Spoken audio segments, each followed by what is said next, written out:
All right, we have an SBS3200 amp breaker here. We're going to go ahead and do a full electrical test on it. On the left-hand top block, we've got all our electrical functions wired in. We've got 120 volt charge, 120 volt close, and we've got a 24 volt trip coil. We've got separate power supplies for that. We've also got a third power supply, a 24 volt power supply in the back there. That's going to run our bell alarm system. We're going to go ahead and operate the closing and charging system through here, through our close button, and we're going to trip our trip coil through our trip switch. What you'll notice is as the breaker operates, we have a charge indication lamp wired in. This little green lamp will flash when charging and will stay solid when it is actually completed charging.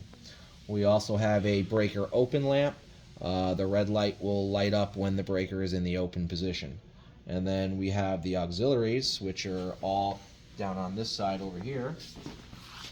We've taken all the open contacts, wired them in series, and we're monitoring that through a little indication light that we have here. And then we've taken all the closed contacts, wired them in series, and we're monitoring it through this light. So as you can see right now, that light is lit. So that's telling me all the closed contacts are closed when the breaker is open as expected. And then the last device that we have here is a fluke multimeter. And what this is going to do is it's going to, when we actually trip the breaker through an overcurrent device, which will be the portable test set, we'll get a 24 volt signal on here indicating we have a bell alarm.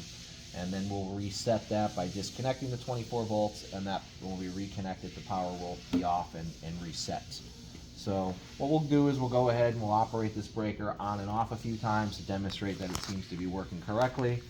We'll notice the indication lights operate, and we'll also notice these lights flip-flop back and forth as the breaker works. Okay, so first thing I'm going to do is I'm going to go ahead